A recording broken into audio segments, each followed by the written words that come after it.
Welcome. Welcome, everyone. I'm Cheryl Lynn Crowther. I am the president of the Special Education PTSA. And I am simply watching as our attendee account increases. We're going to spend a little time as everyone joins us. Ask you to pick your interpretation room. Yes, and please, I see Celeste started, so thank you you can do a quick hello in the chat. As we wait, we have, I believe, well over 1,000 people who have signed up to attend tonight.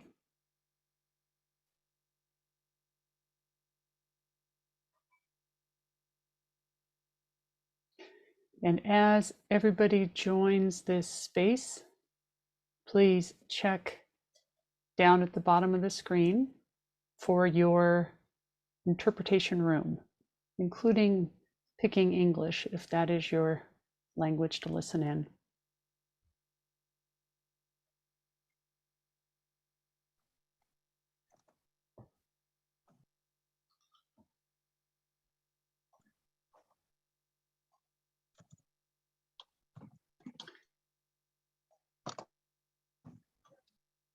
It's really great to see people coming in. I see Whatcom County, North Carolina, Sammamish, Seattle schools, appreciate that. So we're taking a minute or so to fill our virtual hall.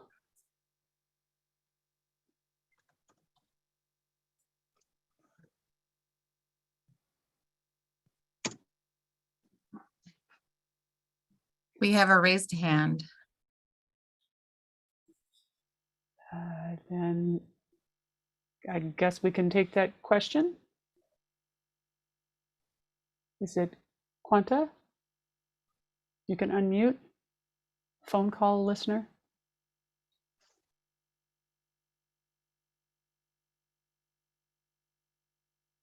Quanta, go ahead.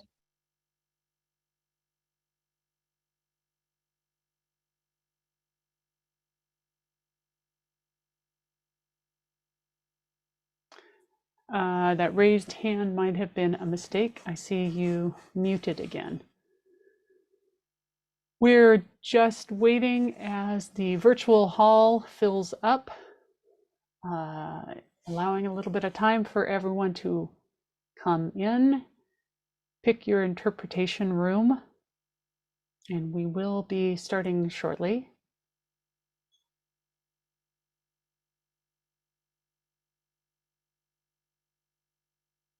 I will say that this group, our board, and all the volunteers for the PTSA have done a lot of work on this, and it's very exciting to not only have Dr. Greene join us, but also to see the number of people. Kennewick, Woodinville, South Dakota? No, school district, Auburn School District.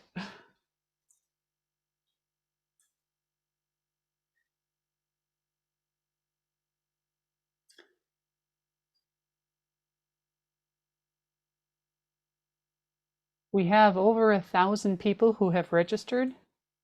We also want to be thoughtful about our time. So we will be starting shortly. Have people coming in. And as the slide says, please pick your interpretation room.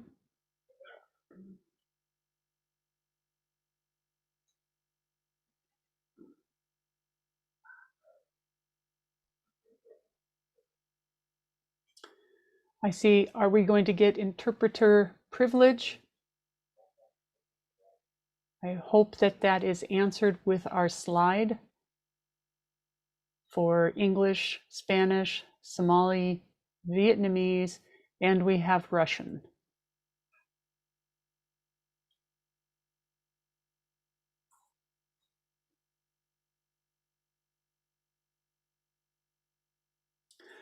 Okay, I'm going to go ahead and start. As I said earlier, I'm Sherilyn Crowther, President of the Seattle Special Education PTSA, Parent Teacher Student Association. I'm going to be talking a little bit slower tonight to work with our interpreters.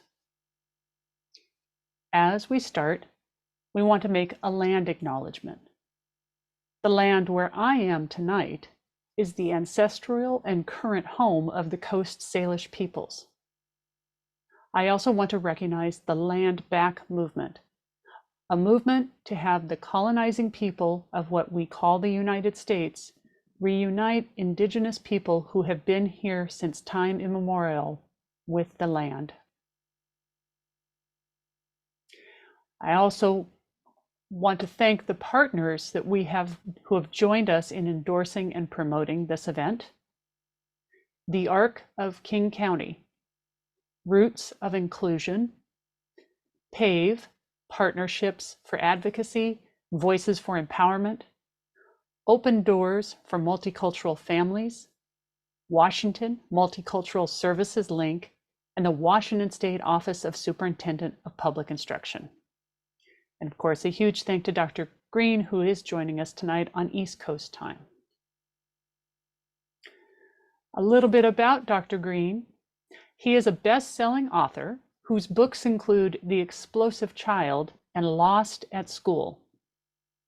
He is also the founding director of Lives in the Balance, a nonprofit that provides free training and resources on his evidence-based model, Collaborative and Proactive Solutions, often called CPS. The CPS model operates first from the understanding that kids do well if they can. If they could do well, they would do well. And it focuses on interventions that are non-punitive, non-adversarial, and non-exclusionary. In essence, alternatives to many traditional behavior management practices like restraint, isolation, suspension, and expulsion. Collaborative and proactive solutions is relational work. And the work is leading the paradigm shift in parenting and education worldwide, one that understands behavior as communication and centers kids as partners in problem solving. Now, when a school district works under the guiding principle that kids do well if they can, you can imagine the impact on school climate and school outcomes. Tonight, in addition to Dr. Greene, we will be joined by 3 guests who will each speak for a few minutes. Guy Stevens, Executive Director of the Alliance Against Seclusion and Restraint, is here to talk about his outcome at his district in Maryland after they implemented Dr. Greene's CPS model. After the Q&A section, Lee Collier, the Director of Student Health and Safety for Washington State OSPI, and Andrea Kadlec, an attorney with Disability Rights Washington, will join us. Lee is going to talk about the value of Dr. Greene's model in this work, while Andrea with Disability Rights Washington will give us all an early look at their joint investigation with the ACLU, where they looked into the uses and effects of restraint and isolation in our schools in this state. The report will be released on December 5th. A couple of notes on how this meeting is going to work. Due to our large audience size, and to keep the focus on the presentation, we are restricting chat. Instead, ask questions using the Q&A feature. It's at the bottom of the screen. And that goes for technical issues as well. We are tracking questions, and we're sharing them with our Q&A moderator, Ramona Hattendorf of the Arc of King County. Because of how the system works, you'll only see questions once they are answered. Rest assured, we are keeping track of all questions asked, and we'll do our best to get responses to them all. A note for educators who signed up to receive clock hours for this event, Here's how that's going to work. The name and email you use to log into this webinar will be sent to OSPI to confirm your attendance. OSPI has extended the registration deadline to 6 p.m. tomorrow for those who are attending but have not yet applied. We've posted the PD enroller link in chat. Now, let's hear from Guy Stevens, joining us from Maryland, where he's the Executive Director of the Alliance Against Seclusion and Restraint. He's going to share their success they've seen in implementing CPS in his school district. Thank you for joining us, Guy. Thank you, Sherilyn, for the introduction, and it's a pleasure to be here this evening. I will keep my story brief because you're in for a treat this evening and getting to hear from Dr. Greene. I started a group called the Alliance Against Seclusion and Restraint about 3.5 years ago, and I started it in response to a situation that happened in my own family. I have a neurodivergent son who was being inappropriately restrained and secluded, and of course that was a very traumatic experience for him. It was a traumatic experience for our family as well.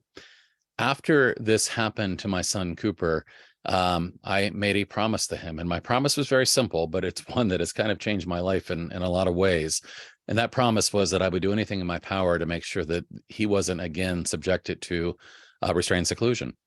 And I began doing a lot of research. I wanted to understand who this was happening to, why it was happening, what the impact was, and what we could do differently. And of course, the first thing that I learned was who was impacted by restrained seclusion. And of course, while restrained seclusion are intended to be crisis management interventions, we often find that it happens for far lesser things. We find that it happens for non-compliance, for disrespect, for minor behaviors. The who, though, is very clear. It's children with disabilities, Black and brown children, and children with a trauma history. So we know who's impacted by restrained seclusion. And of course, the data is pretty shaking. According to federal data, which is the best that we have, about 80% of restraints are children with disabilities, about 77% of seclusions. So when we talk about disproportionality, restraint and seclusion is certainly something that we see a very disproportionate impact on. The next question was, what's the impact? And what I found through the research that I was conducting, of course, was that it was trauma. Trauma to the kids being restrained and secluded, trauma to other kids that were witnessing it, trauma to teachers and staff. This is something that has a lot of impact, and kids can even develop post-traumatic stress disorder, as can staff as well. Of course, kids are injured, and unfortunately, children have even died being physically restrained in schools across the nation. The next thing I wanted to understand is what we could do differently. And this is where I first learned about the work of Dr. Ross Greene. Lost at School was my first exposure. But what we did locally, our organization today advocates for these issues across the nation. But what we did locally initially was we advocated for change in our school district. We wanted to understand why this was happening and what we could do differently. And I worked with our Board of Education to change our policy and our practice regarding restrained seclusion.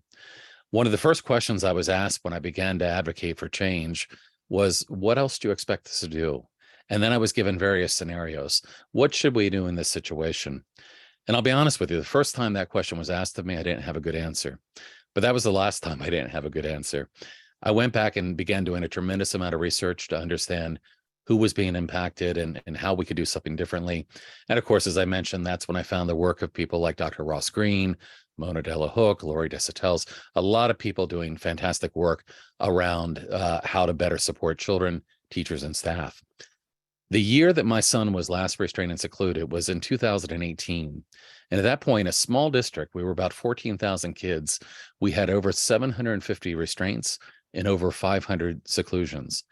Quite a bit. In fact, we were the highest in the state of Maryland when you looked against the enrollment of our counties. And we introduced 2 different training programs into the school in the fall of the following year, the fall of 2019. That included collaborative proactive solutions and something called UKERO.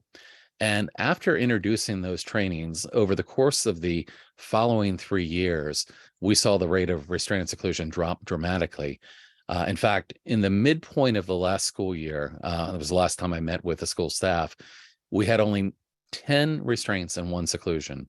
So from hundreds and hundreds of restraints and seclusions down to less than a handful. So the hopeful message here, and what I'd like to just share with you before you get to listen to Dr. Greene talk about his work in the collaborative proactive solutions approach, is that we can do better. I've always been a firm believer that if we can do better, we have an obligation to do so.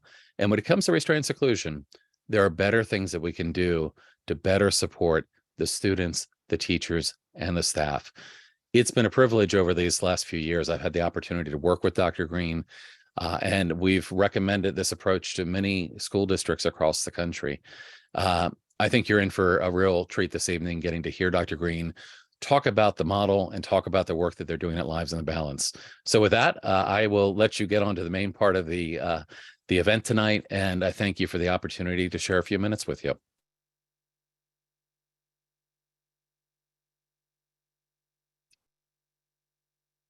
So at this point, I'll kick it off to Dr. Greene. I guess that was my cue. Guy, thank you very much. Us East Coasters are a little bleary-eyed at the moment, but we'll manage to find our way through. Hello, everybody. I'm very glad to be with you this morning.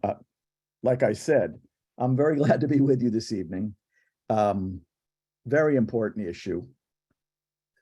Guy's story is a very touching one. He and his family were affected by this issue personally. As you all know, in Seattle, there are other tragic things that have gone on recently that are just as important and deserving of our attention and empathy. But our focus tonight will be on punitive exclusionary disciplinary practices in general, restraint, and what I call seclusion. Sounds like you all call it isolation in Seattle. That's fine. In prison, they call it solitary confinement, but we're basically talking about the exact same things. And the reason it's an important issue is because it is almost totally unnecessary. And as Guy said, that is a little hard for people to believe in the beginning, especially people who are working with kids who have concerning behavior. Oops, I'm trying to share my screen. Let's see if I can try again here. It was the whiteboard I was sharing. Don't share that, Ross. A lot of people who work with the kids who are most likely to be restrained and secluded have difficulty, and for good reason, imagining that they don't need to be doing it. What we often hear is, we work with really dangerous kids and they're very unpredictable. And we never know when this is going to happen, that we're going to need to restrain and seclude, and restraint and seclusion keeps us and the other kids safer. And restraint and seclusion is crisis prevention. I'm going to be putting a lot of those things to the test here in the next hour or so that I'll be presenting. And then we've left a lot of time for questions, because often when I'm through speaking, especially when I'm speaking this fast, people have more questions than they did in the beginning, which is great. We want this to be as interactive as possible. I'm actually going to pause a few times to take questions as well. You all know that if you have a question, just pop it into the Q&A down at the bottom of your screen in Zoom. And I'll be asking for questions, and our hosts will be letting me know what questions I should be answering. Quick word, this is a really impressive effort that is going on in Seattle, led by the hosts of this program. Very impressive that there has been such a mobilized effort to shed light on these issues and try to do something about them. And what you'll be hearing from me for about the next 55 minutes is how I and my colleagues at Lives in the Balance go about helping schools and treatment facilities either completely end or dramatically reduce their use of restraint and seclusion and detention and suspension and expulsion and corporal punishment none of which are good for kids, all of which occur very late in a sequence that we could be much earlier in dealing with if we just took a few steps, and if we are willing to call into question practices that have been very popular for a very long time. We can do better, but we have to question our practices to get there. So we're going to be talking about what I believe is true crisis prevention versus what I would call artificial crisis prevention, but not quite yet. The name of the model that I'll be talking about is Collaborative and Proactive Solutions. The name is actually meaningful. It tells you what you're going to be doing with kids. You're going to be collaborating with kids proactively on solving the problems that are causing their concerning behaviors. It is those concerning behaviors that often cause caregivers to feel need to restrain or seclude kids. But it's only unsolved problems that cause those concerning behaviors. Solved problems don't. And as you shall soon hear, in this model, your primary role is problem solver. Here we go. Why does any of this matter? Well, the most important reason that this matters is because kids are being unnecessarily restrained, traumatized, secluded, put in harm's way. Unnecessary being the operative term. It feels like those practices are necessary because of the way things have been set up and because of the way a lot of us were trained, me included. What I've learned is that no one wants to restrain or seclude a kid. So what this really comes down to is training. And a lot of the ways in which school staff are currently being trained actually set the stage for restraint and isolation. This matters because legislators need to have an understanding of this issue so that they can pass legislation related to restraint and isolation. Here in the state of Maine, where I'm sitting right now, we passed legislation not too long ago, making it significantly harder for schools to restrain and isolate kids. And although that caused some shudders, SHUDDERS, among educators, they have adapted and are trying hard to abide by the legislation.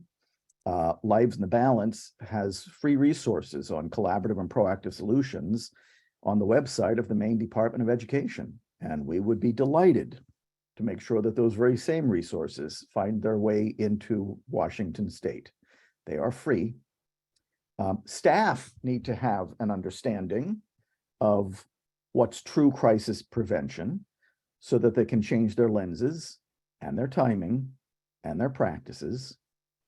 We all need to have an understanding of this issue so that we can advocate for change. A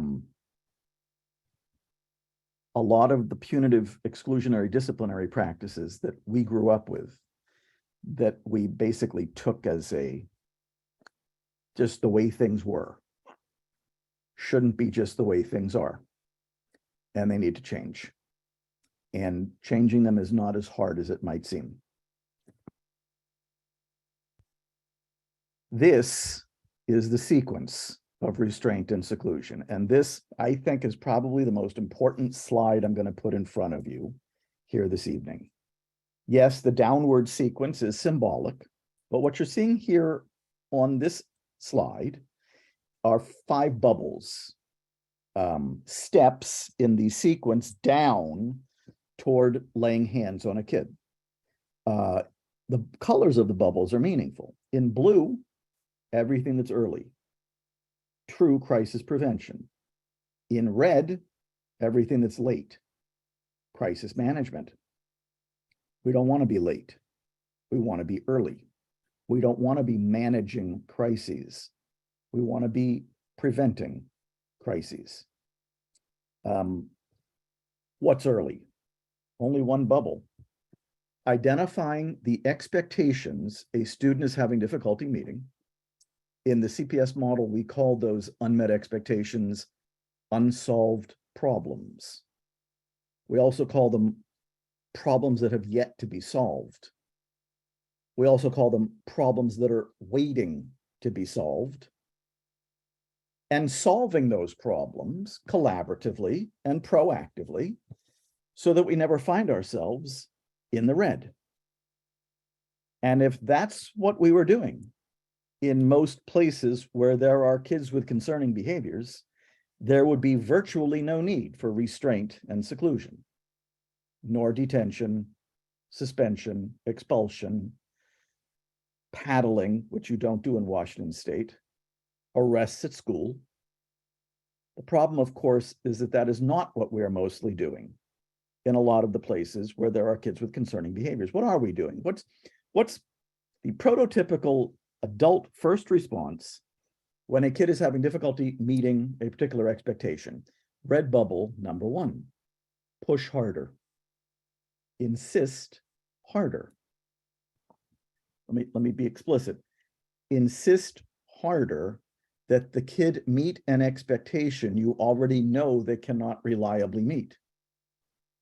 Founded, I guess, on the belief that pushing kids harder elicits better performance.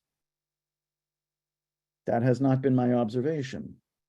Certainly not in the kids who are most likely to be restrained and isolated. What's my observation? You push those kids harder to meet an expectation you already know they can't reliably meet, you are going to elicit red bubble number two, behavior. Concerning behavior. Concerning behavior that communicates to us something we already knew. The kid is having difficulty meeting that expectation. I want to make a very important point here. Notice the concerning behavior is late. The problem that caused the concerning behavior already happened. The concerning behavior is late, and interventions that are focused on behavior are interventions that are focused on what's late. If the behavior is big, as we might call it, we adults are going to conclude that the kid is becoming escalated. And then based on our crisis prevention training, we're going to turn to red bubble number three, and we're going to try to de-escalate the kid. Why did I stumble on the word prevention? Because you're now very late. And if you're now very late, this cannot possibly be crisis prevention. This must be crisis management. If our de-escalation efforts do not work, and they often don't because we're late, what do we turn to next? Another intervention that our crisis prevention, but really crisis management training taught us to use. We restrain or seclude the kid, founded on the belief that restraint and seclusion keep us and the kids safer. Did you know that there are no data, zero, telling us that restraint and seclusion keep us and the kids safer? In fact, the data that I'm aware of, as well as anecdotal experience, tell me that is when we are restraining and secluding kids, that they and we are more likely to get hurt. Part of my anecdotal experience goes back over 40 years when I was working in my first job in mental health as a psychiatric technician on an inpatient unit where most of the kids were bigger than me. Being only 5'6", I was immediately not real keen on restraint and seclusion, but that was my training. And so when, and that is the key word here, when kids spun out of control, what I was trained to do was basically pin them to the ground or wrestle them into a padded room so as to calm them down. Well, that was a pretty important experience for me, a pretty good first experience in mental health, because the first thing I noticed is that pinning a kid to the ground calmed almost none of them down. Also, and this is a really important thing I learned, I would dust myself off after doing what I was trained to do, leave for my shift for that day. And then when I'd come back on my shift the next day, all of the problems that caused the behaviors that caused us staff to pounce on the kid the day before, all those problems were still there waiting for us. That's because restraint and seclusion doesn't solve any of the problems that are causing the concerning behaviors that are causing us caregivers to restrain and seclude kids in the first place. This is a very important graphic. It shows you what's really early, and it shows you what's late, what's really crisis prevention, and what's really crisis management under the guise of crisis prevention. It's the most important slide I'm going to show you. The rest is details. What I and my colleagues at Lives in the Balance help caregivers do, whether this is a school or parents or an inpatient unit or a residential facility or a juvenile detention facility, is we help caregivers be early. Identify those unsolved problems proactively, solve them collaboratively and proactively. That's my definition of how you virtually eliminate the use and need for restraint and seclusion. All right. So I mentioned the word when. What this model does is it helps change people's lenses, timing, and practices. If you're thinking late, if you're asking the question, what should we do when? Your interventions are going to be late, because when is late. The better question, what should we do before so we don't end up being late? I'm always fascinated at how so many interventions are focused on what we do once a kid starts getting upset. That's when I want to know, what are we doing before? And as I said earlier, becoming early rather than late, before, not when, requires that we examine our lenses, our practices, and our timing. All right. To do that, there are some major paradigm shifts that the CPS model brings to the table. And here we go. Here's paradigm shifting component number one. For those of you who think this way already, this is key theme number one. For those of you who don't think this way already, no worries, but this is a paradigm shift. In this model, you aren't focused on a kid's concerning behaviors and trying to modify them. The behaviors are late. What are you focused on instead? As you already know, the problems that are causing those behaviors and solving them. In this model, you are a problem solver. Now, if you're an educator, that does not represent a major sea change because you've always been in the problem-solving business. When it comes to academics, why we wear such completely different lenses and conduct ourselves in such a completely different manner when we are dealing with the concerning behaviors that are often caused when students are struggling with those academics, I have no idea. If you're a problem solver on academics, you're a problem solver on the concerning behaviors that are frequently caused when students are struggling with those academics.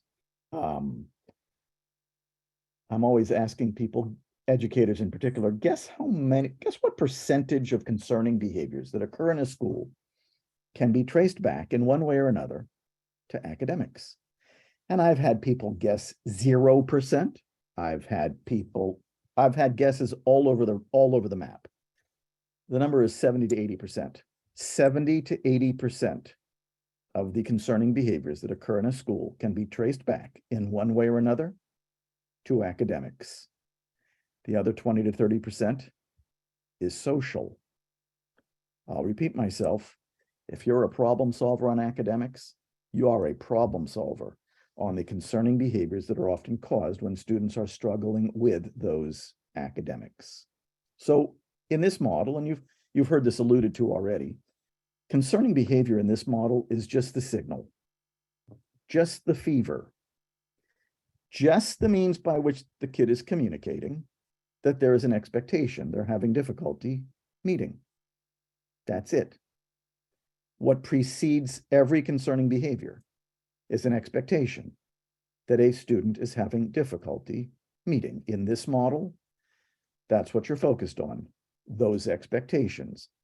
Those unmet expectations are what are early, as we have now demonstrated. The concerning behaviors that are caused by those unmet expectations are late.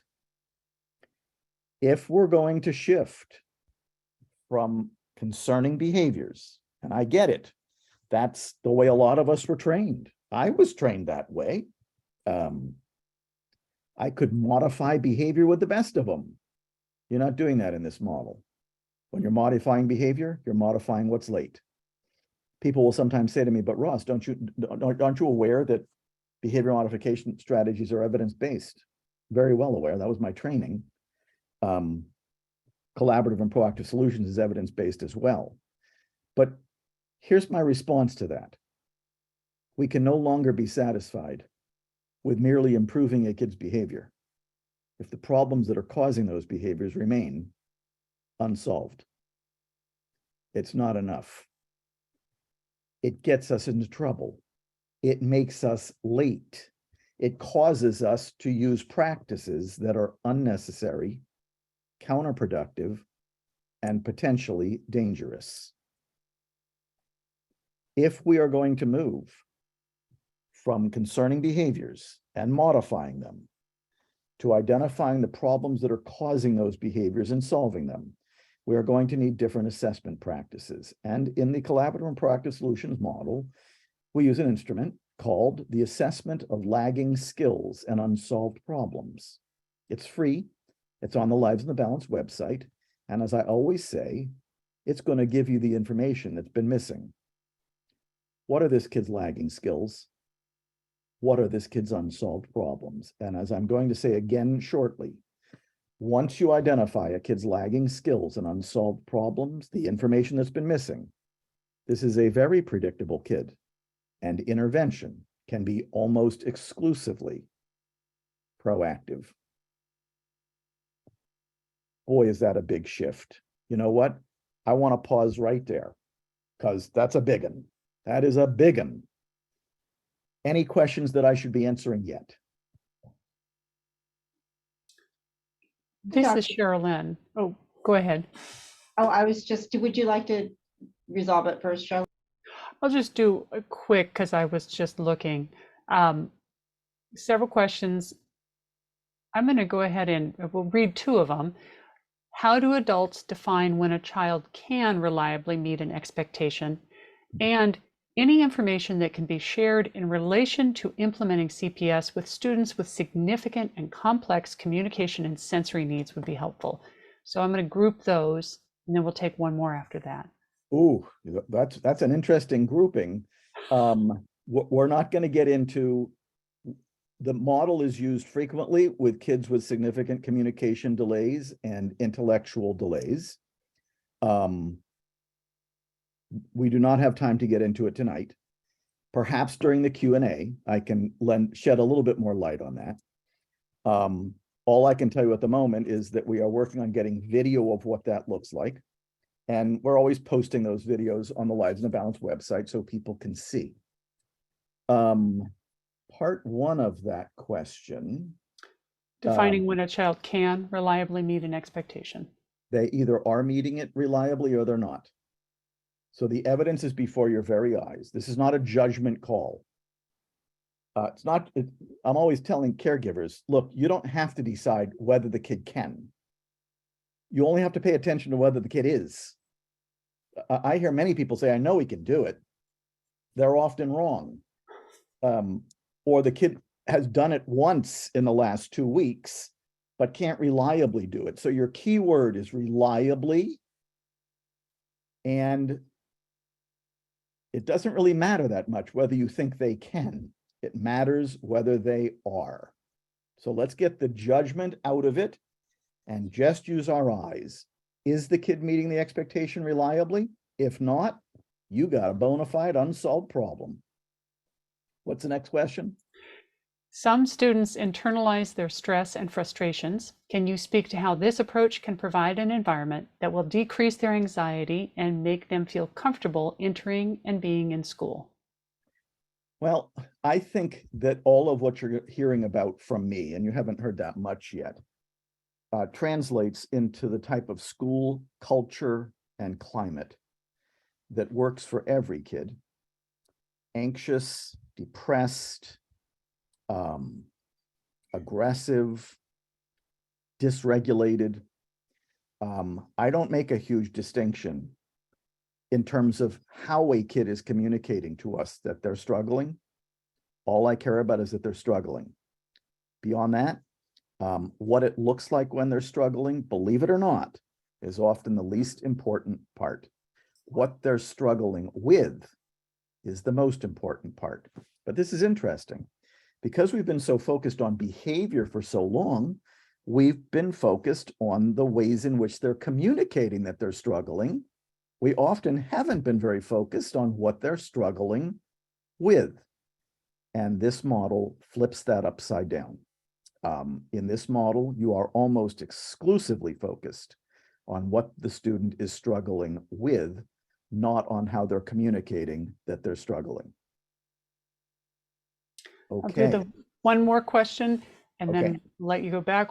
Would love to know how this fits or doesn't fit with the current PBIS models utilized widely in Washington State.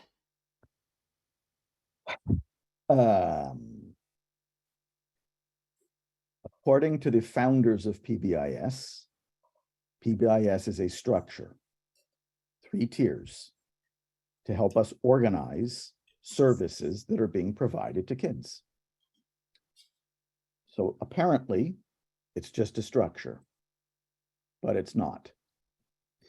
But if it was just a structure, we've worked with many schools to help them implement CPS within the 3 tiers of PBIS.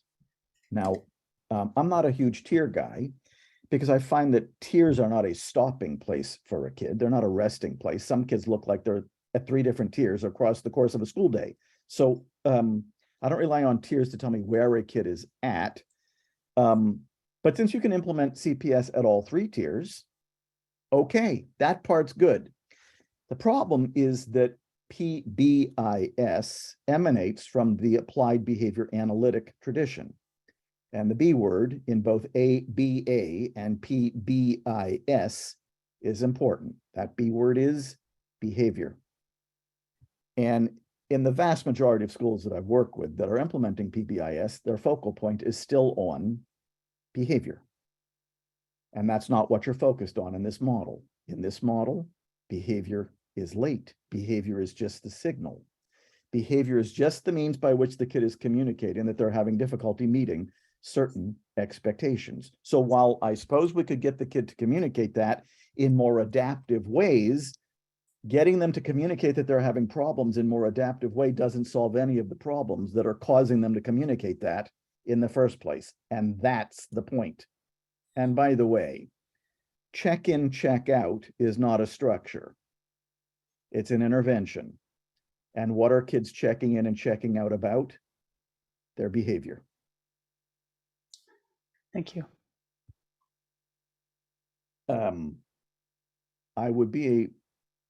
I have no problem with PBIS if it's 3 tiers. But if PBIS is causing people to focus primarily on behavior instead of the problems that are causing a kid's behavior, count me out. Okay, we're moving on. Enough controversy for one slide. Here's paradigm shifting component number 2. Now that we are solving problems with kids, we need to think about what kind of problem solvers we want to be. We adults tend to be real keen on problem solving of the unilateral kind. That's where the adult decides what the solution is and imposes it on the kid. It's also not what you're doing in this model. In this model, we operate on a very important recognition. You want to solve a problem with a kid, you're going to need a teammate. You're going to need a partner. Who's your partner? The kid. And by the way, the kid is likely going to be delighted to help you out. The kid's been wondering for a very long time, how come us adults keep trying to make things better without the kid's involvement, without the kid's input, without the kid's ideas, without the kid's sign off?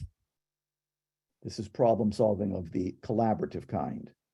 It's something you're doing with the kid, not to the kid. And yes, even with kids who are reluctant to talk and haven't been comfortable talking to adults for a very long time, we find that those kids will participate in the process of solving problems once we stop talking with them about their concerning behavior, which causes them to think they're in trouble, become defensive, and dismiss the process, and start talking with them about the problem, about things they've been struggling with for a very long time. They participate. Non-speaking students, people solve problems collaboratively with non-speaking students all the time. It's not that the kid isn't communicating, it's that the kid isn't communicating through our preferred modality, the spoken word. I'm always telling people, don't sell those non-speaking kids short. They can participate in solving the problems that are affecting their lives. Thanks to any variety of assistive technologies, they can participate. The biggest question, well, we got the two biggest questions next. If you're not using consequences, then how are you going to hold the kid accountable? I think it is to the great misfortune of kids, especially those with concerning behaviors, that for so long, we have been using the term consequences and accountability synonymously. I got to tell you, I'm not even sure consequences hold a kid accountable, because when you're consequencing a kid, they are the passive recipient of your consequences and your solutions. Accountability, wouldn't you want to engage the kid in solving the problems that are causing their concerning behaviors? That's accountability.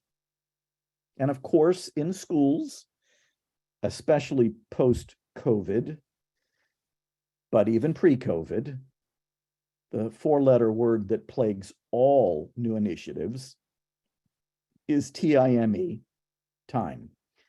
When's he think we're going to do this? We always figure it out. Each school has to figure out how they are going to create time to solve problems with their students. And we help schools do that. That's not anywhere nearly as difficult as it might seem, even in an era of high stakes testing, even in an era of short staff. We still help schools find the time to solve problems with their students. By the way, leaving those problems unsolved takes a heck of a lot more time than solving them. All right. Here's paradigm shifting component number 3. Now that we are solving problems collaboratively, we have got to think about our timing. As you all know, a great deal of the intervention that takes place for kids with concerning behaviors takes place in the heat of the moment, emergently, reactively. Not in this model. 99.9% of what caregivers are doing in this model is planned, proactive. That causes another question to spring up. How can we be planned and proactive when we never know when the kid's going to get upset, when the kid is so unpredictable, when we never know when the kid's going to struggle? Here are the answers. The kid is not unpredictable.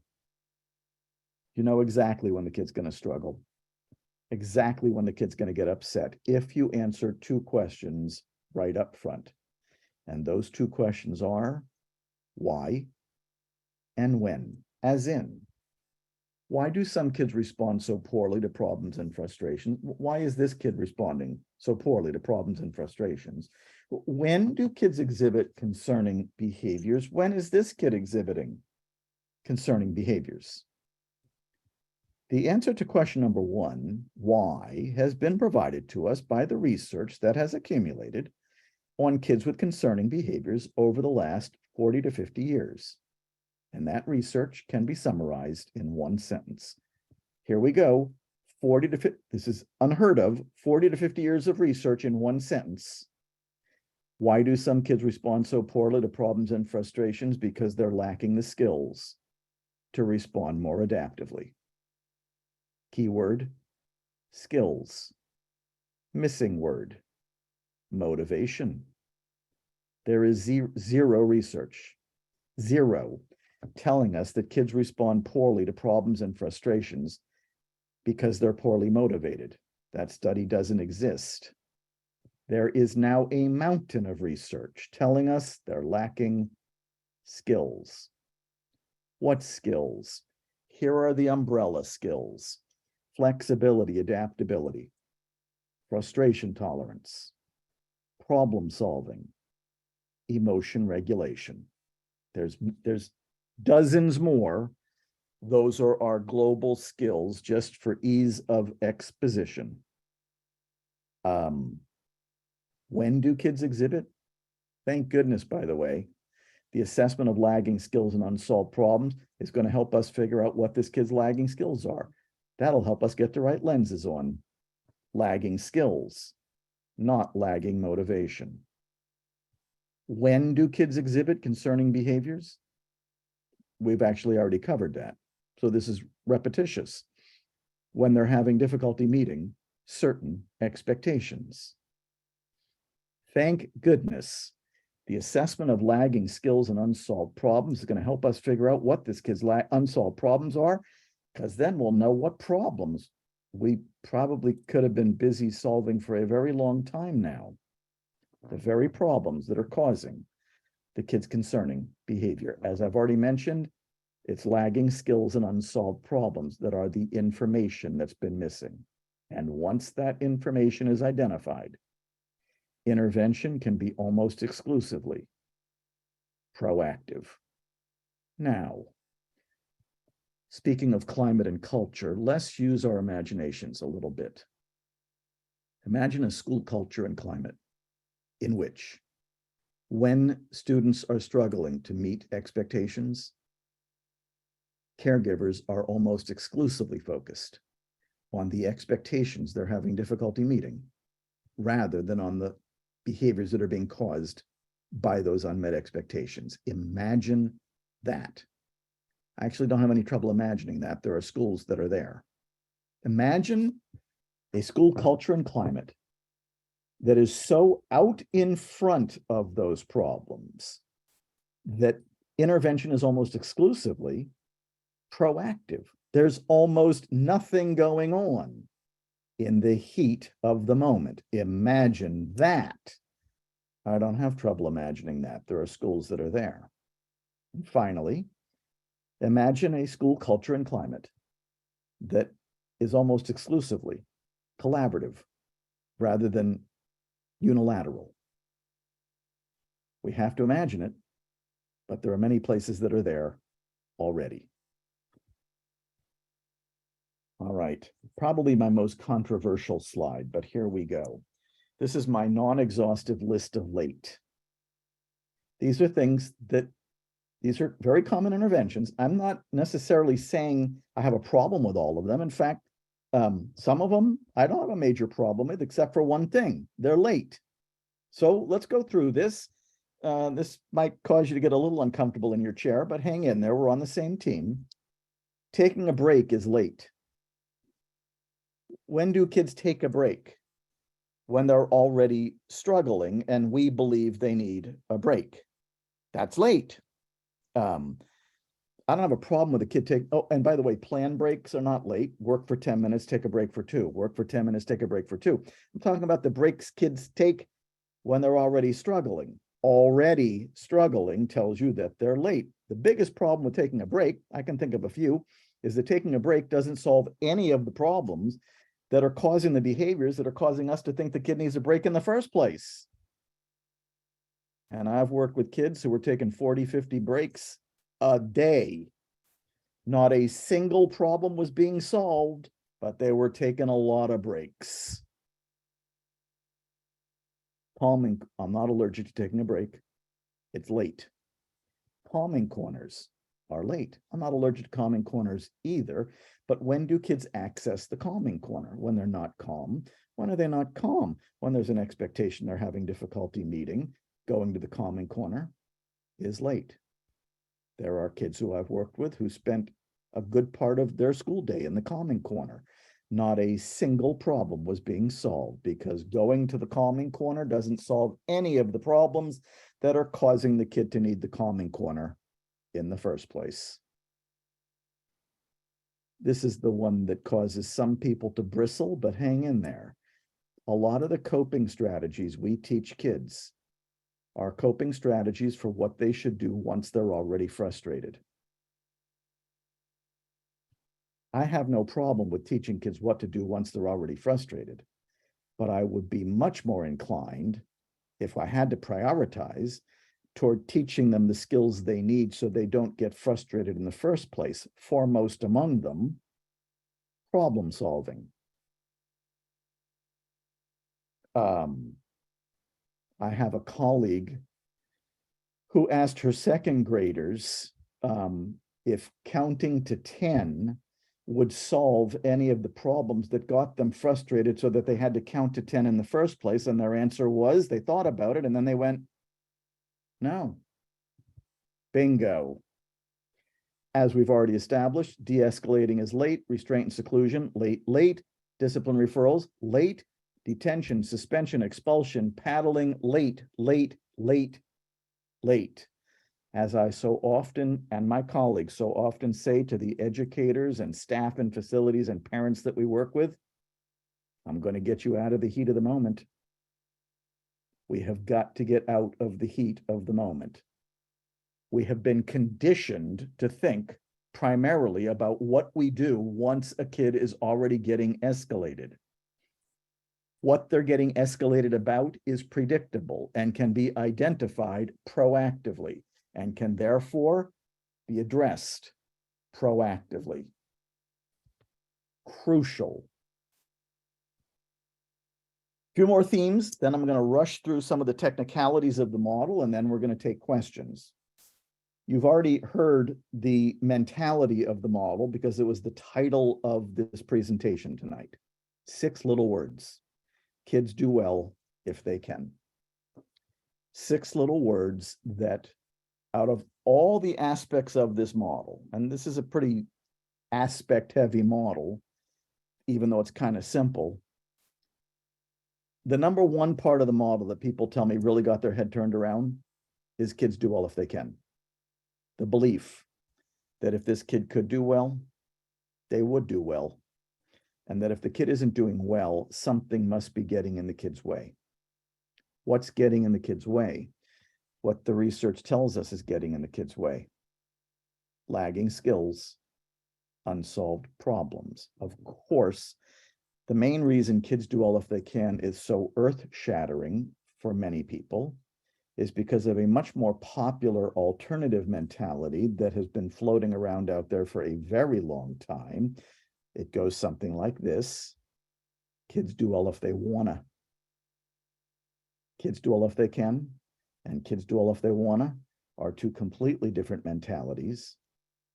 If you have a kids do well if they wanna mentality, characterizations like attention seeking, manipulative, coercive, unmotivated, limit testing are going to make perfect sense, but they make no sense if your mentality is kids do well if they can. And finally, paradigm shifting component number 5. By the way, I breezed through that one. That one's huge. Paradigm shifting component number 5, doing well is preferable. For me, a statement of the obvious. Of course, doing well is preferable. A preference for doing well is why most of us do well most of the time. We prefer it. So do kids with concerning behaviors. Kids with concerning behaviors prefer doing well too. The difference between a well-behaved kid and a kid with concerning behaviors is not that the well-behaved kid prefers doing well and the kid with concerning behaviors doesn't. That is wrong. It's that the well-behaved kid has skills that the kid with concerning behaviors is lacking. Flexibility, adaptability, frustration tolerance, problem solving, emotion regulation. Picture this. If you're an educator, you have no trouble picturing this. Two kids sitting at a desk, doesn't matter what grade they are, both of them struggling with the exact same math task. Apparently, they're both lacking skills in math, otherwise they'd be doing the math task because kids do all if they can. One of them is very calmly raising their hand and saying, "Can I get some help over here?" And the other one just tipped over the desk and ran out of the room.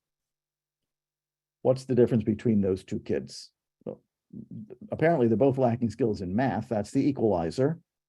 But one of them clearly has skills that the other one is lacking. Now, we've just arrived at the fork in the road. We could yet again use consequences to let the kid who ran out of the room know that we don't like that. We're not okay with it. We could teach and reteach the kid what to do instead of running out of the room. Or we could solve the problem that caused the kid to run out of the room in the first place. Once again, it's only unsolved problems that cause concerning behaviors. Solved problems don't. And in this model, you're a problem solver. All right. I'm being sensitive to the time here. Let's do the next round of questions when we get to the Q&A. I'm going to try to finish up in just a few minutes here, like maybe 10. Here's the skills. You've already heard them. The global skills: flexibility, adaptability, frustration tolerance, problem solving, emotion regulation. Those are the global skills that help us respond to problems and frustrations adaptively. Fortunately, while I am still skeptical about whether these skills, not a bunch of other skills, lots of skills can be taught through direct instruction, I'm still skeptical about whether these skills that are up on the screen right now are best taught through direct instruction. Here's the good news. Whether they are or they're not, they are enhanced through the process of solving problems collaboratively and proactively. So your targets of intervention in this model are unsolved problems. Don't worry, the lagging skills will be enhanced by solving problems collaboratively and proactively. All right, let's get into the weeds a little bit more. What are the two most important roles us caregivers can play in the life of a kid who's struggling? Figure out what their lagging skills and unsolved problems are. Start solving those problems collaboratively and proactively. Why are we identifying lagging skills and unsolved problems? Because it makes intervention proactive, not reactive. Why are we identifying lagging skills? Because it helps us view kids through much more compassionate, accurate, productive lenses. Why are you identifying unsolved problems? Because it helps us focus on the problems that are causing concerning behaviors rather than on the behaviors themselves. Now, many people, when they're listening to me, think I'm telling them to throw the baby out with the bathwater. Does he think we shouldn't do functional behavior assessments anymore? No, you probably have to do a functional behavior assessment, but you could do a functional behavior assessment that is informed by the assessment of lagging skills and unsolved problems. And instead of coming to the conclusion that the kid is getting, escaping, and avoiding, you are instead focused on why the kid is getting, escaping, and avoiding in such a maladaptive fashion. Lagging skills, unsolved problems. My attitude, You use the assessment of lagging skills and unsolved problems. This is going to pretty much write your functional behavior assessment for you. Pretty much going to write your IEP for you. It's going to write your behavior plan for you. So this is not baby out with the bathwater territory. This is, let's change our focal point on those very common practices. It's not that behavior data aren't informed. This is a very important line. It's not that behavior data are uninformative. It's just that behavior data only tell us that a child is having difficulty, but not what they're having difficulty with. That is huge. Why are we solving problems collaboratively and proactively? Because then you and the kid are partners, teammates, not adversaries, not enemies. Never needed to be. Because when you're being collaborative and proactive, you are engaging kids in solving the problems that affect their lives. I'm always asking, why would you want to leave the kid out of the loop on that?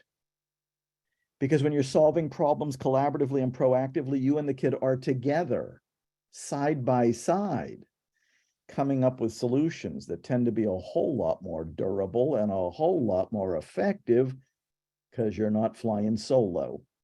And you never needed to be flying solo. And as you've just heard me say, when you're solving problems collaboratively and proactively, you are simultaneously, you're not just solving problems, which is a big deal all by itself. You're not just reducing a kid's concerning behaviors, big deal all by itself. You're not just improving your relationship with the kid, not just improving communication with the kid. You are simultaneously enhancing the skills the kid is lacking. Whew. And here it is. Assessment gold. The assessment of lagging skills and unsolved problems.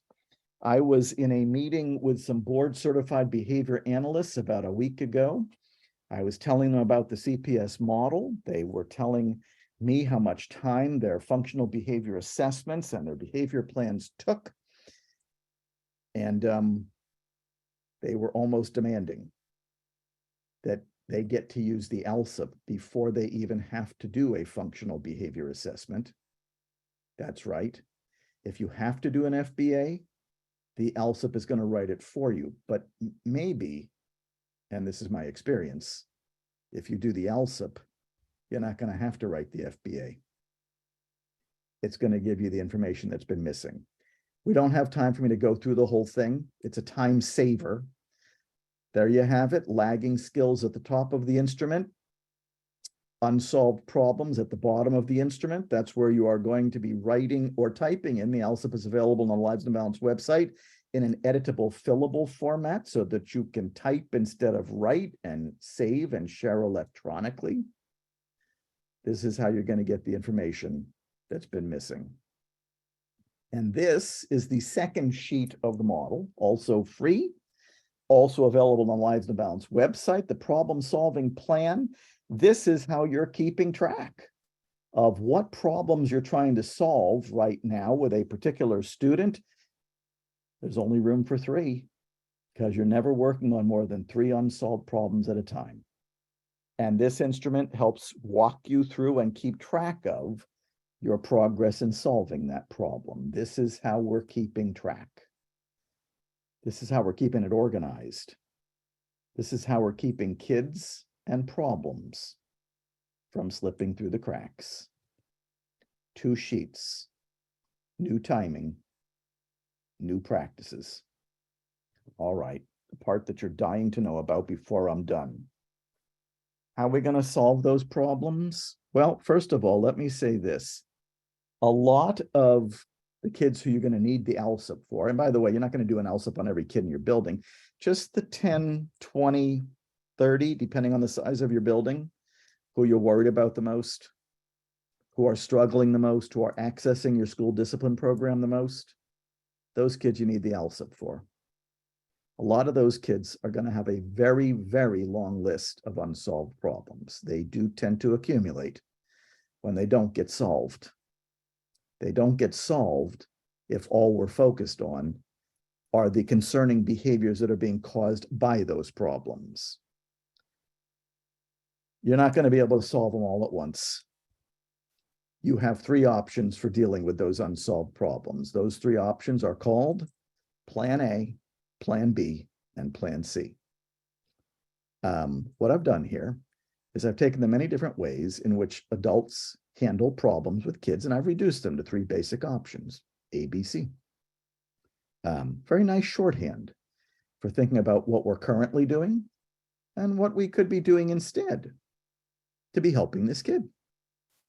Plan A, very popular, but you're almost never using it when you're implementing this model. Plan A is where you're solving a problem unilaterally. That's where the adult decides what the solution is and imposes it on the kid. No involvement on the kid's part at all. Plan B is where you're solving the problem collaboratively. That's how you're solving problems in this model.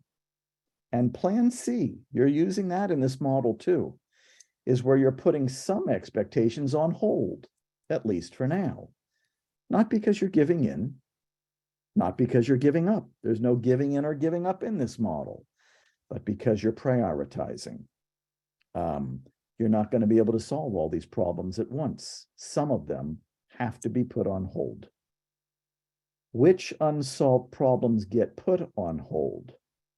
Ones that are of a low priority, and ones that you don't think this kid has a snowball's chance of meeting in the first place. One of the biggest reasons kids get restrained and secluded is because we're putting expectations on them we already know they cannot reliably meet, which makes no sense whatsoever. All right. Quickly here, because I want to show you a little bit of data and then I'm done, except for questions. How do you solve a problem collaboratively? And yes, you can do this at home. There are 3 steps. And by the way, you don't have to save the good stuff just for your kid with concerning behaviors. You could do this with your well-behaved kid. You could do this with your significant other. You could do this with your in-laws. There are 3 steps. The names of the steps don't matter that much. The ingredients matter a lot.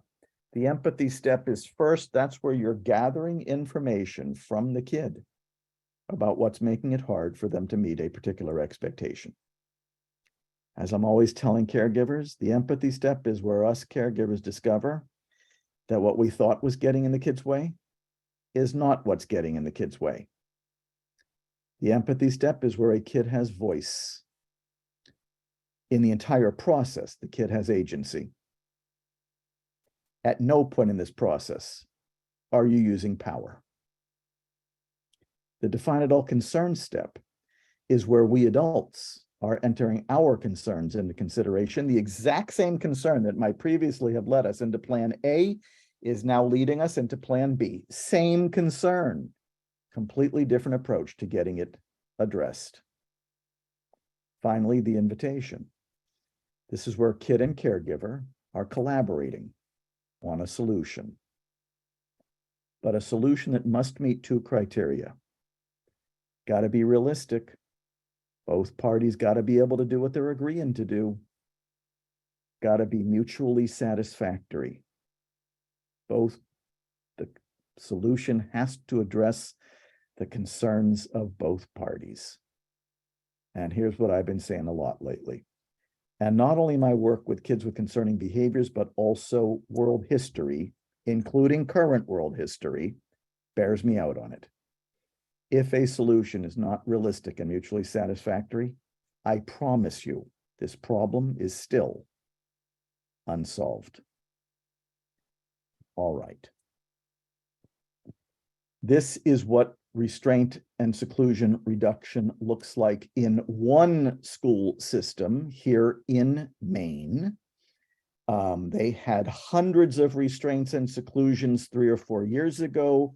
They are down to less than a dozen now. Here is what it looks like with regard to discipline referrals in some other schools that we have implemented the CPS model with. All kinds of things just dramatically being reduced on some of the measures that on some of the outcomes that we care about the most. This is what restraint and seclusion looks like on an inpatient unit.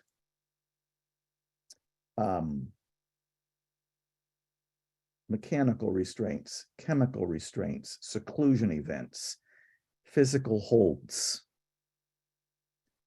All we're doing here is moving from behavior and modifying it to identifying the problems that are causing those behaviors and solving them collaboratively and proactively. Here's what restraint and seclusion reduction looks like in juvenile detention in the state of Maine.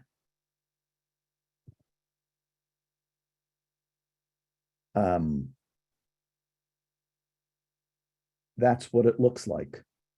It is very hard work. The last thing I want to have people believe is that reducing restraint and seclusion is easy. But if it's counterproductive and it's harmful and it's unnecessary and it's not keeping us safer, then it's worth the effort. And we owe it to ourselves and the kids to make sure that we get there. It is not the impossible dream. There are all kinds of resources on the Lives in the Balance website featuring schools that have gotten there. And now I will be quiet until we get more questions. Thank you, Dr. Greene. I don't want to take up too much time. I'm certainly thinking how I could do things so differently with my 12th grader. This is Cheryl Lynn for the ASL interpreters. Just before I hand this over to Ramona Hattendorf with the ARC of King County to manage the Q&A, a quick reminder that we have both Lee Collier and Andrea Cadlick coming up after the Q&A. And I am going to put in a plug for this organization, the Seattle Special Education PTSA, and encourage anyone to join us.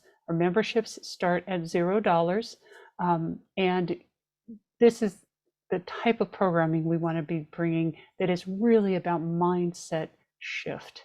And while my head is still spinning, Ramona, why don't you take it away, please? Hi, I'm Ramona, Dr. Greene. I'm with the ARC of King County. I'm the Director of Advocacy here, and you touch on many issues that people contact us about. We have a lot of questions that came in from your last Q&A. I will start with some that seem to be more focused on in the individual and the child and supporting them, and then I'll move into some more system-wide questions. Yep. So first question, what if a child displays the extreme behavior so suddenly or so inconsistently that you can't identify what expectation they couldn't meet? You are not identifying what expectation they're having difficulty meeting in the heat of the moment. So whether it's sudden and unpredictable or not doesn't actually matter that much. It's hard to break away from those behavior lenses. What you're doing is you're using the assessment of lagging skills and unsolved problems to identify any expectations this kid is having difficulty reliably meeting. I would call that going through the front door on unmet expectations. If you're waiting for the behavior to occur to figure out what expectation the kid is having difficulty meeting, that is the back door. You don't want to be going through the back door. This model is focused on expectations, not the behaviors. Just identify the unsolved problems, and I think you're going to have yourself covered. All right, thank you. Next question, how do you determine which problems to work on first? Excellent question. I skipped that just in the interest of time, not the slide, but I left it out. Our algorithm is safety first. This is a very topical issue in Seattle right now. Any unsolved problem that could be, it's a topical issue everywhere. If an unsolved problem is setting in motion safety issues, it is a high priority. If you don't have safety issues, you're either going with frequency, the unsolved problems that are setting in motion concerning behaviors most often, or gravity, the unsolved problems that are causing the greatest negative impact on this kid's life or the lives of others. Now, I should warn people. Once you start wearing these lenses, you're going to start noticing unsolved problems like never before. They've always been there, but now you're noticing them, and you really badly want to solve them. And you really want to solve them all at once, and it's not going to happen. You got to get good at the model first, and you've got to solve them incrementally. It took a long time for that pile of unsolved problems to accumulate for that student. You're going to have to chip your way through it. But here's the good news. Earlier, you heard me say that you're never working on more than 3 at a time. You also heard me say that kids who've been struggling for a long time often have sometimes 30, 40, 50 different unsolved problems. Fortunately, a lot of those 40 or 50 are going to get solved by solving others. So even if this kid has 40 or 50 different unsolved problems, don't get overwhelmed. You're never working on more than 3 at once, and some are going to solve by solving others. If this kid has 40 or 50, I'm betting you're going to end up solving 8, 10, 12. More good news. Some kids, not all, some. There are 2 or 3 unsolved problems that if you solve those, if you prioritize well and you solve those, this kid is suddenly looking a whole lot better. So I get it. 40 or 50 seems overwhelming. We try to make it less overwhelming. They've been there all along, by the way. It's just that now we're noticing them. But I'll tell you what's even more overwhelming.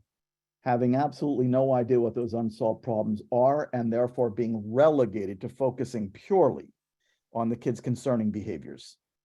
That's overwhelming. Thank you. Another question. What if during the empathy step, all the kid says is, I don't know? First of all, expect that. That's common. We didn't even come close to covering that tonight. But a kid saying, I don't know in the empathy step is pretty close to normal. And we have any variety of strategies for helping us caregivers navigate around, I don't know, or I don't care, or I don't have a problem with that, or I don't have to talk to you right now, or any of the many things that feel like showstoppers, but really aren't. In the case of I don't know, oh my goodness, I can't. There are so many reasons a kid might have said, I don't know. Here's a few of them. The kid hasn't thought about their concerns for a very long time because they've become so accustomed to having their concerns be dismissed or disregarded. They don't know because they don't know. They haven't thought about it for a long time. They might need time to think. They might have lost faith because no one's asked them what their concerns have been for a very long time. And here's what's interesting. We might get into this, we might not. Believe it or not, I don't actually see, in terms of how we approach gathering information from kids, there's really very little difference between a kid who can talk and isn't, and a kid who isn't talking because they can't. The strategies are actually very similar. And we are very creative. I find that gathering information from kids, even those who say, I don't know, actually is more a matter of creativity and thinking outside the box. But we have a lot of strategies that we teach people to use. I don't know is not going to stop us. I don't care is not going to stop us. I don't have a problem with that's not going to stop us. You can't make me talk isn't going to stop us. I don't want to talk about it right now isn't going to stop us. We are going to get the information that we need so that we finally understand what's been making it hard for this kid to meet this expectation for so long. And by the way, we're going to stop asking kids why they just did what they did, because that is a question about their behavior. It does not bring you 1 centimeter closer to what's making it hard for them to meet the expectation that's causing that behavior. We've got to be asking kids the right questions. This is Cheryl Lynn. One moment. Dr. Greene, would you please stop slide sharing so we can see you to full screen? Yes. Thank you. Did that help? Okay. Okay, there are two related questions. One's really long, and it might make you angry. I don't know, kind of makes me angry. So I'm gonna start with the second one. If we don't encourage kids to push themselves to their potential, then they may never be self-motivated to do so. Where do we find the line? Don't push them past their limits, but yet it can be hard to learn new skills. I am all in favor of having the highest possible expectations for kids. The only qualifier is that they be expectations that are within their reach.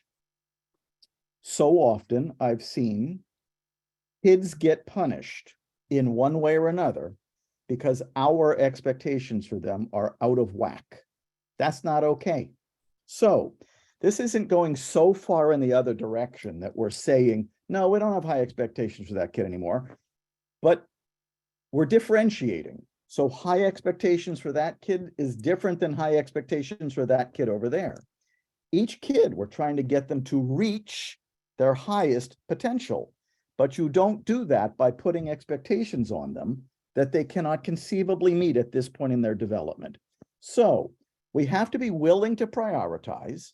We have to be willing to put some expectations on hold in the service of others without being paranoid that somehow we are compromising this kid's motivation to excel someday. Here's what's interesting. I've seen a whole lot more kids become demoralized because their expectations were out of whack and therefore stop trying to achieve than I've seen kids achieving because we have the expectations right where they ought to be and we're helping them meet them. Thank you. Okay, here's the long one. You mentioned challenging behaviors arise from lagging skills that are missing, not motivation. How do you apply this perspective in the context of situations in which students who are given reasonable and known task demands, but have developed maladaptive behaviors that function to either remove or reduce those demands?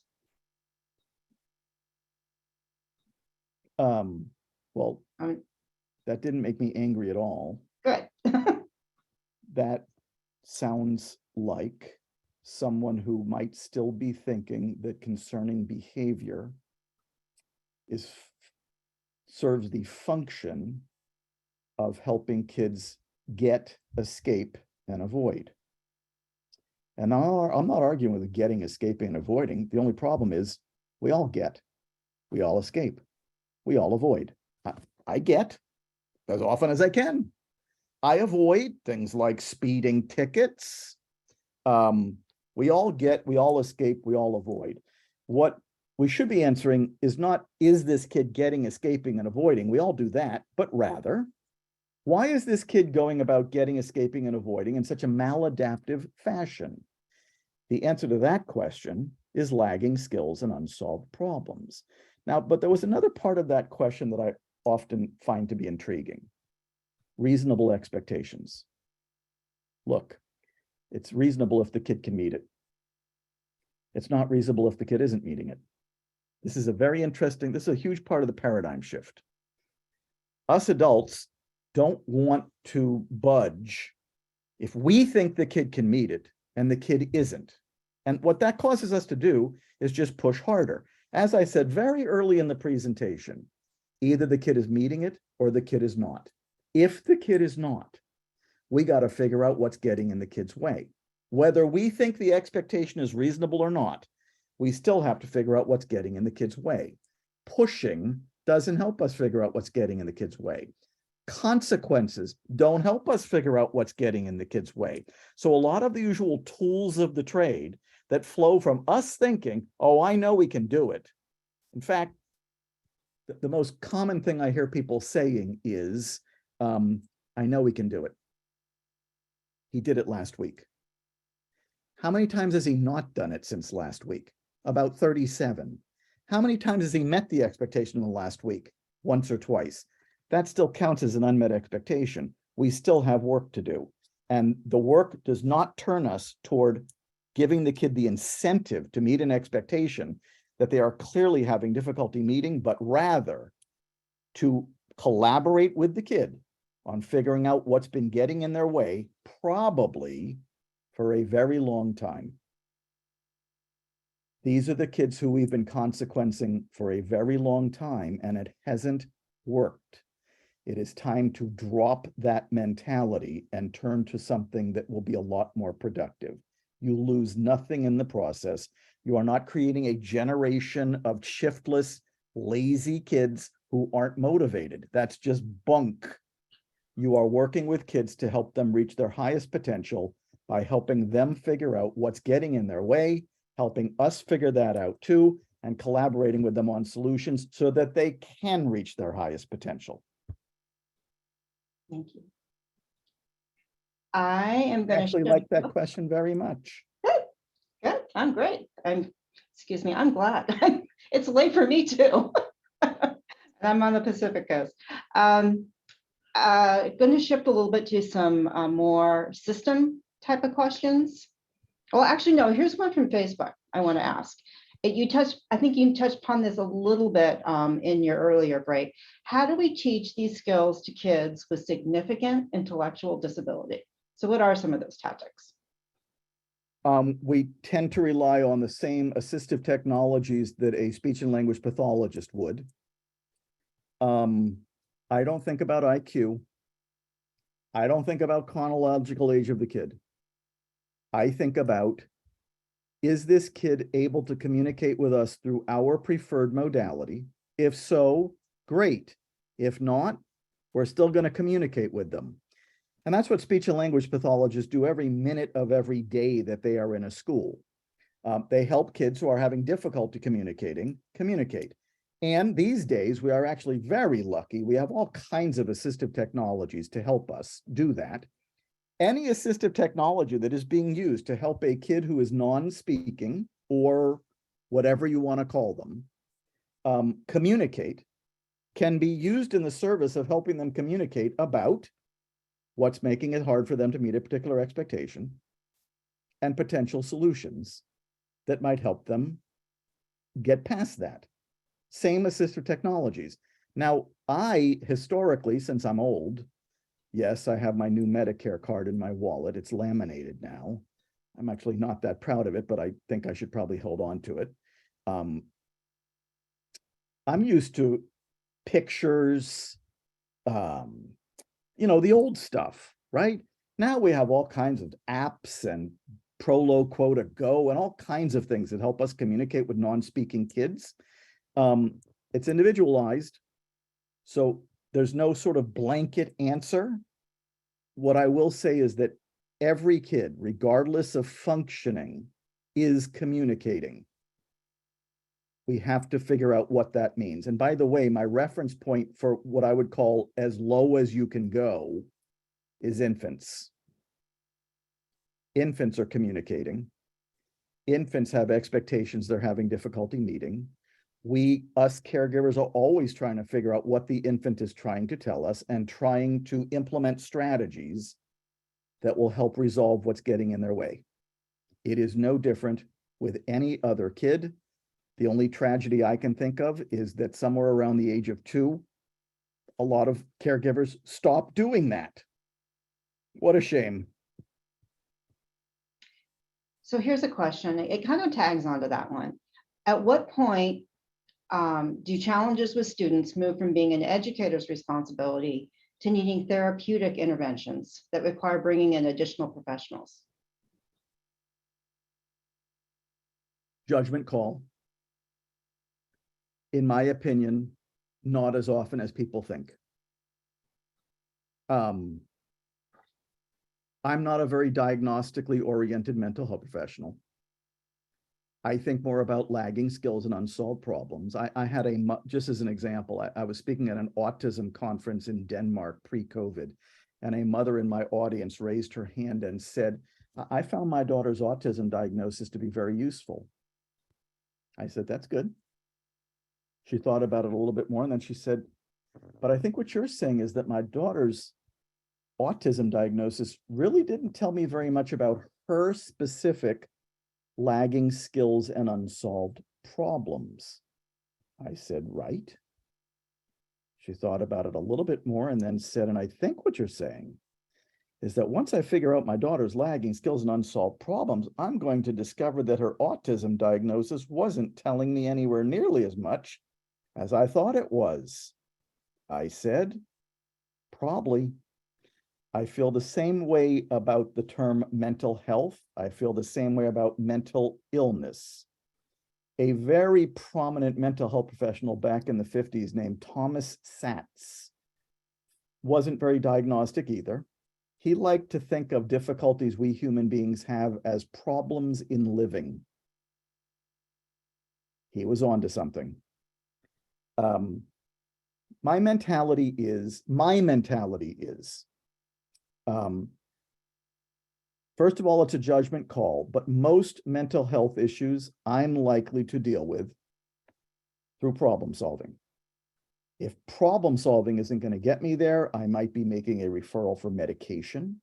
I might be making a referral for other forms of adjunctive treatment, perhaps some that deal more explicitly with trauma or depression or anxiety or OCD.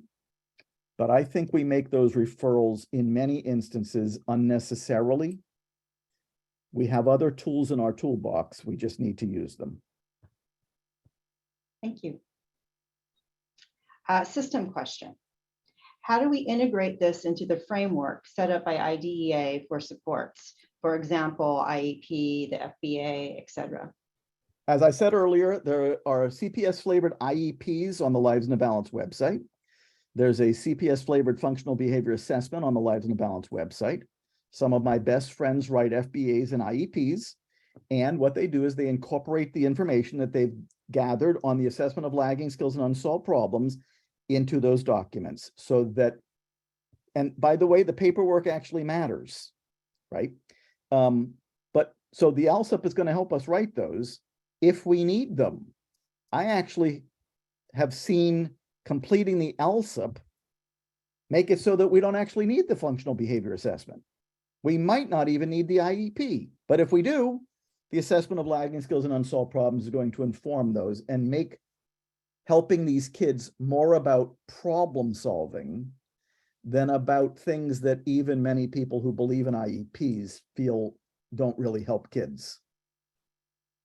Okay.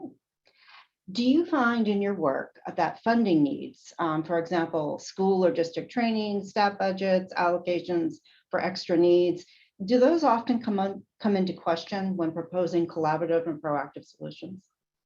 Boy, I'm so tempted to say never, but I never say never. So I'm going to say almost never. This model does not require extra staffing. The continuing education budgets are there anyways. The question is, what are we spending our money on? What are we spending money on training people to do? We are spending a fortune still teaching people how to restrain and seclude kids, thinking that we're teaching them a crisis prevention model. We are spending a fortune. People who know me well know that I give as much away for free as I possibly can, and that the trainings that are given by Lives in the Balance are about as cheap as they come. None of the people who work with me, including me, are in this for the money. This is about passion. People will sometimes say to me, Ross, but don't you do what you do for a paycheck? Yes, I do, but I could have also gone into venture capital and made a heck of a lot more money, but not been passionate about it. You get the idea. I do. So here's a question. How do we include our students as part of the process? How do we ensure that their student voice is in the feedback? To me, you've just asked, what's the definition of the empathy step of Plan B? There you go. This is but by the way, it's not just about student voice. You're not giving students voice by taking away adult voice. What this is doing is something we human beings have never been that great at. Let's get both voices on the table. Let's come up with a solution that works for both of us. This is not about power. Power causes conflict. This is about collaboration. Collaboration is what brings people together. Those are the human beings I want running the world 20 to 30 years from now. We can do better.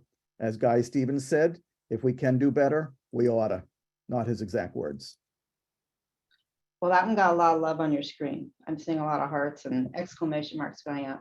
I want to do a time check. Sherilyn, I'm not sure if my clock that I'm looking at is fast. Is it time to transition or can I do another question? We have this scheduled until about 7:45. This is Charlene. We have this scheduled until 7:45 Pacific. So I think you've got a couple more questions, and then we'll just make sure that we keep the time on the rest. Okay, all right. So how does collaborative and proactive solutions differ from restorative justice? Is a CPS a trauma-informed practice? People think of CPS as trauma-informed. At the last trauma conference I spoke at live, they introduced me as the guy who was talking about trauma before they called it trauma, whatever that means. So I think this is exactly what I would do with a kid with a trauma history. I wouldn't want to use power on a kid with a trauma history. I'd want to be collaborative. So I think of this as trauma-informed. A lot of other folks do too. What was the first part of the question? How does it differ from restorative practices? Restorative justice, yeah. I think of them as coming from similar places in the heart. And restorative practices do have restorative circles, which vaguely resemble Plan B, but not really. The part of restorative practices that I struggle with the most is the making amends part. And I don't have a problem with making amends. And I can see the relevance of that in some settings. But I know that what a kid is making amends for is their behavior. And making amends for your behavior is not going to solve any of the problems that cause that behavior in the first place. So I appreciate restorative practices for where they come from in the heart. We come from similar places. The behavior part is still a little troublesome for me. Thank you. All right, so here's a question I'm sure is on the mind of many of the parents in the group. I'm a parent myself, though my child is out of the public school system and into college. But how can parents get teachers to use these methods? Are we talking about in college or are we talking about in school? We're talking about in K-12. You know, I always recommend that a parent try to identify the person in the building who is going to be most sympathetic to their cause. And by the way, they have a cause. The reason they're trying to think of alternatives is because their kid isn't doing well. And if they're dealing with a school that isn't particularly open-minded or doesn't have a big enough toolbox, then the school is going to keep doing what isn't working. How do you do something about that? You try to find the person in the building who you think will be most sympathetic to your cause and ask them, because every building's different, who to talk to, how to navigate this, how to create open-mindedness, how to pay attention to the data that are telling us that this kid isn't doing well, and potentially think of alternatives. But the biggest issue here is being open-minded to alternatives. And that's what I'd want to know from the person who I'm asking. Who should I talk to promote open-mindedness to alternative practices? The practices will come. How do we get people to just start taking a look at the fact that this kid is actually not doing well with our current practices, and we might want to start thinking outside the box? Thank you. I'm going to try to sneak in the last one. So what would this look like, or how could it look like if a district were going to roll it out? Like if, say, Seattle Public Schools School District said, all right, I got my wand here. Tomorrow it will be CPS everywhere. Like how does that work? It's not going to be CPS everywhere tomorrow. Boy, that would be nice. Yeah. I could just wave my magic wand. I don't have a magic wand. This is extremely hard work. What we've done in Maine is we've made free web-based resources available to every educator in the state of Maine interested in reducing restraint and seclusion. And we are providing extra help to schools that need it the most. We would do things no differently for Seattle. We are just as eager and willing to provide free web-based resources for Seattle as we are here in the state of Maine. I'm not prejudiced about where the free resources go. That's my jam. Let's make sure this information gets out there. But we do start small. It's not going to be tomorrow. We've got to build capacity. And when Seattle is ready to talk about rolling it out, they just got to contact me at Lives in the Balance and we will figure out how to do it. All right. Well, thank you very much. I so appreciate you being with here tonight and sharing your insight. I am appreciative beyond words of you all giving me this opportunity and all the effort you've put into making this happen. Much appreciated. Well, and you couldn't have set me up. This is Sherilyn speaking. You could not have set me up better, Ramona, with that last question. I am going to say to people that we are hosting on Thursday a community conversation and action steps.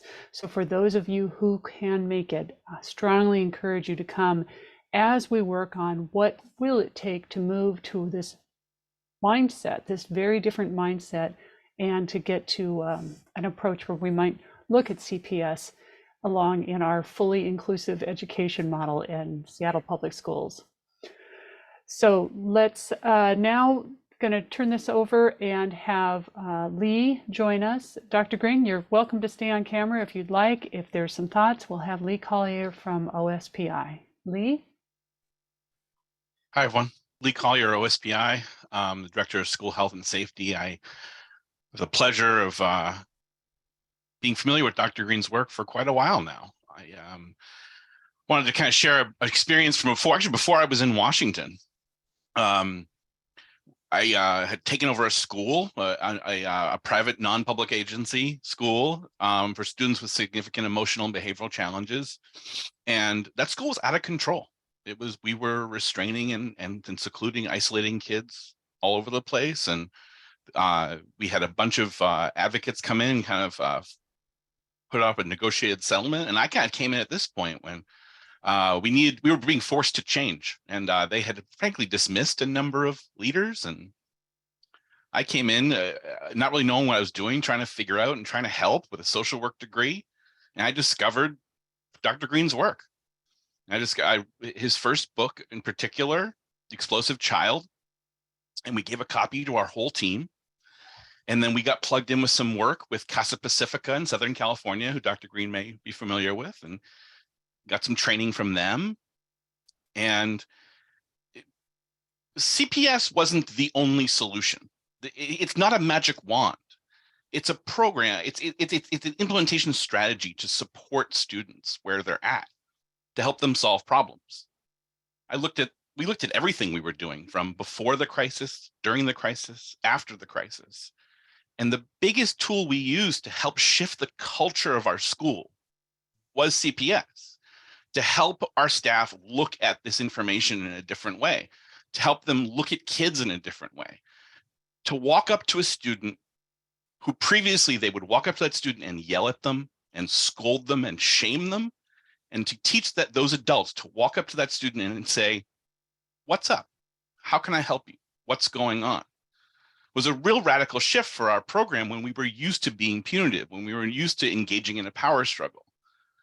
And to help them see that this was the way to get our positive outcomes, to help kids succeed, to help, and then watch that CPS kind of grow in the kids and have them, they started engaging in problem solving with us, and they started asking for this, and they started wanting to sort of solve problems with each other. And it wasn't, again, it's not a magic wand. It's not going to solve every problem, but it helps us rethink what the problems are and how to better solve them. And we took that work from that school and we started pushing it into schools around in the Oakland public schools and supporting contained classrooms around there with mental health services. And the CPS was a part of our programming all along the way, and really helping us support these kids as much as we could. We are currently in the state of Washington working, we're a legislative work group that I'm supporting myself right now. And we are looking at strategies to how to reduce restraint and eliminate isolation. And this is one of the strategies we're looking at and examining and recommending, hopefully, to the state at large, and how to better serve kids. I know that Andrea's coming on after me, and she's going to talk about some of the work the ACLU and disability rights have been doing, and their report. And we hope that our legislative report will hopefully be a good partner for that ACLU report that's coming at ACLU and disability rights report. I'm going to put a link into the chat. We're soliciting, we want your voice. We want student and parent voices and to tell us how restraint and isolation has impacted you in any way. So if you could email Jen Cohen, her email address is right there. It's jencohen@uw.edu. If you're willing to share your story, you can share it entirely anonymously. We want to tell the legislators how this is impacting you and how it's impacting your families. We want to know how this adverse experience, how to remove it from schools, how to take it out of kids' lives, and how to just better support the system in general. So any way that you can participate in that, please send an email. That would be super helpful to our work, and hopefully to help the legislature know that we need to make some changes in our state to help all kids. Thank you, Lee. Encouraging to hear. I remember you talking about that story of your experience in the past. Really amazing to hear that Dr. Greene's work was influential and made that much of a difference. Honestly, I think I'm probably channeling many of the audience. My head is just really, I'm really working on, there's a lot to take in, and this is not just a shift for schools. I could see this kind of thinking be a shift for how we operate with one another. I do want to welcome Andrea Kadlec from Disability Rights Washington to give us an update on her report. So, Andrea? Thank you, Charlene. Hi, I'm Andrea Kadlec. I'm a staff attorney with Disability Rights Washington. I'm very grateful to be here sharing space with you all tonight with this amazing panel, and thank you, Dr. Greene, for your extraordinary work. Disability Rights Washington partnered with the ACLU, and over the course of the last 2 years, we've been monitoring in schools across Washington, and we did about 144 interviews with students, teachers, principals, paraeducators. We interviewed adults who'd been restrained as children. We looked at the data, we looked at the law, we looked at literature. We looked at a lot of behavior plans and emergency response protocol and IEPs. And what we found was a stark disparity in the students who are restrained and isolated. And I'll share just a little bit of our findings with you tonight. You get the sneak peek. We hope our report will be out on December 5th, but don't hold me to that. I've heard there are some editing challenges happening, but it's coming soon. It will be out in December.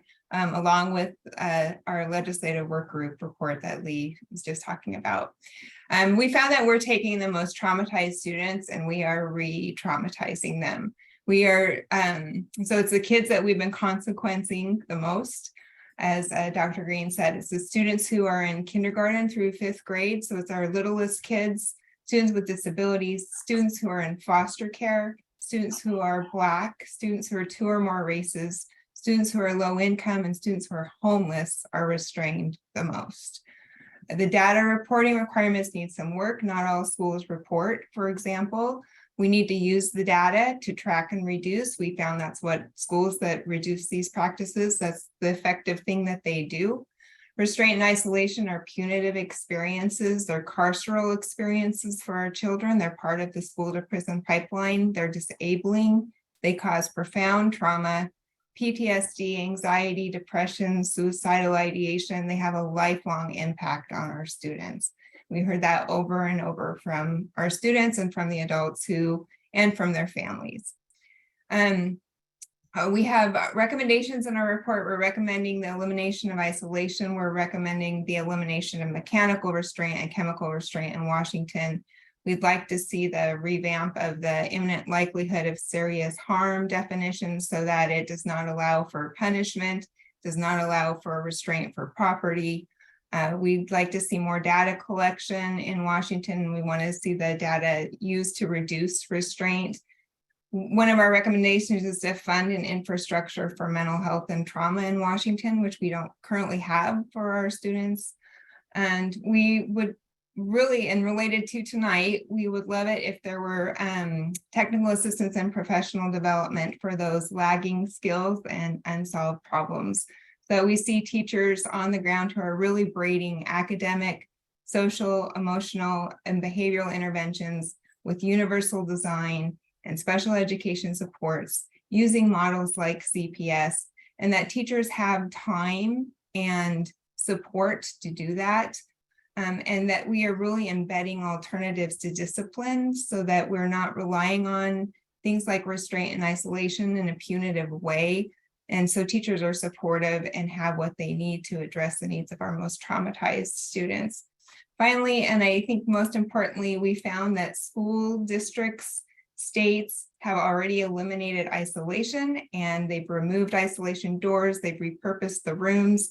Principals have reduced restraint numbers from over 700 incidents a year to down to 12 in just the span of a year. And they've done that. That they said it was transformational for their schools, and the students who were headed for institutionalization were by the end of the year out at community picnics, and families were just astounded. Everyone was astounded at the change that they saw in school. So we can do this. And I guess the last thing I want to say is this is a call for all of you, all of us, everybody here can work on this and make a change. Talk to your teacher, talk to your principal, talk to your school board, join us in Olympia. We have a lot of work to do. I'm very excited to be here and work on this with all of you. Thank you very much. Thank you. That was not good to hear, but really important. This is Cheryl Lynn speaking. I want to thank everyone for coming, and then just say we are on to the next steps. So joining our efforts in bringing this work to your schools and communities, you can visit our call to action steps. The link is posted in the chat. And we also plan to hold, as I said, our community conversation and action. That's Thursday, November 17th. So that's 2 nights from now, from 6 to 7 p.m. You can register for the meeting on Eventbrite. Dr. Greene, there's nothing I can say that you wouldn't be able to say better. I would ask if there is an action that you might suggest parents can take, or something to share with, like, I want to be able to talk to my spouse. What am I going to explain? Can you sum up CPS or talk about an action? Oh, you're muted. You're muted. The most common expression in the English language now that Zoom is popular. I always recommend that people hop on the Lives in the Balance website. That's where all the free resources are. In Washington State, they definitely want to get involved in what you all are doing with the action steps that you just showed. Lives in the Balance has a group of very active, we call them advocators. Many of them are in Washington State, who are trying at a grassroots level to change things for the better. We support legislation. We instigate legislation. So Lives in the Balance is quite the hub, but there's all kinds of things that people can do that I think we've already talked about quite a bit tonight. The important thing is to do something. Well, and we so appreciate you joining us. I will put again a call out to one of our volunteers, Christy Devater, who has done a remarkable amount of work, and I want to give her recognition. Thank you everyone for joining, and we are ending our session. Thank you. Good night, everybody.